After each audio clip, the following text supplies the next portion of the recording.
నమస్తే, welcome to 60 నేను రచన. ఇక బులెటిన్ వివరాల్లోకి వెళ్తే విశాఖలో ఉక్కు నిర్వాసిత ఐక్య సంఘం ఆధ్వర్యంలో చెలో విశాఖ స్టీల్ ప్లాంట్ కార్యక్రమం నిర్వహించబడింది. ఆర్కార్డు కలిగిన ప్రతి కుటుంబానికి స్టీల్ ప్లాంట్ లో ఉద్యోగం కల్పించాలంటూ నిరసన వ్యక్తం చేశారు. అవసరమైతే భూములు తిరిగి ఇవ్వాలని, వన్ టైం సెటిల్మెంట్ వరకు జీవన భృతి చట్టం ప్రకారం నెలకు 25,000 చెల్లించాలని డిమాండ్ చేస్తున్నారు. ఇక ఈ నిరసన కార్యక్రమంలో ఉక్కు నిర్వాసితులు క్రమశిక్షణగా పాల్గొన్నారు. ఎక్కడే చేయగలరు గుండుగా బిట్ ఇది నేషనల్ హైవే అనుకున్నటువంటి బిట్టు. ఒక్కొక్క ఎకరం సుమారు 20 కోట్లు, ఒక్కొక్క ఎకరం సుమారు 20 కోట్లు 20 కోట్లు ఉన్నటువంటి వాల్యూ ఉన్నటువంటి భూమి. ఈ భూమిని దోచేయడానికి వీళ్ళందరూ ఐడియా ఏంటంటే ఈ భూమిని దోచడానికి ఏంటంటే సింగపూర్, చంద్రబాబు నాయుడు ఎప్పుడు సింగపూర్ మనేసి అంటాడు. దేనికంటాడు?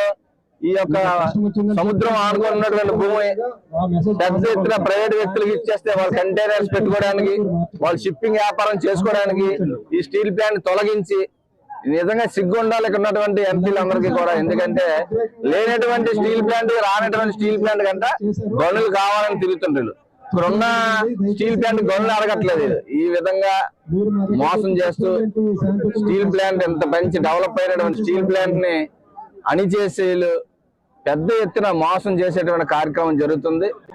ఏంటంటే ఒకే దగ్గర 25,000 ఎక్కడే చేయగలరు గుండుగా బిట్ ఇది నేషనల్ హైవే అనుకున్నటువంటి బిట్టు. ఒక్కొక్క ఎకరం సుమారు 20 కోట్లు, ఒక్కొక్క ఎకరం సుమారు 20 కోట్లు 20 కోట్లు ఉన్నటువంటి వాల్యూ ఉన్నటువంటి భూమి. ఈ భూమిని దోచేయడానికి వీళ్ళందరూ ఐడియా ఏంటంటే ఈ భూమిని దోచడానికి ఏంటంటే సింగపూర్, చంద్రబాబు నాయుడు ఎప్పుడు సింగపూర్ మనేసి అంటాడు. దేనికంటాడు? ఈ యొక్క సముద్రం ఆనుకున్నటువంటి భూమి పెద్ద ఎత్తున ప్రైవేట్ వ్యక్తులకు ఇచ్చేస్తే వాళ్ళ కంటైనర్స్ పెట్టుకోవడానికి, వాళ్ళు షిప్పింగ్ వ్యాపారం చేసుకోవడానికి ఈ స్టీల్ ప్లాంట్ తొలగించి నిజంగా సిగ్గు ఉండాలి ఉన్నటువంటి ఎంపీలందరికీ కూడా. ఎందుకంటే లేనటువంటి స్టీల్ ప్లాంట్, రానటువంటి స్టీల్ ప్లాంట్ కంట గనులు కావాలని తిరుగుతుంటారు. ఇప్పుడున్న స్టీల్ ప్లాంట్ గనులు అడగట్లేదు. ఈ విధంగా మోసం చేస్తూ స్టీల్ ప్లాంట్ ఎంత మంచి డెవలప్ అయినటువంటి స్టీల్ ప్లాంట్ ని అణిచేసేలు పెద్ద ఎత్తున మోసం చేసేటువంటి కార్యక్రమం జరుగుతుంది.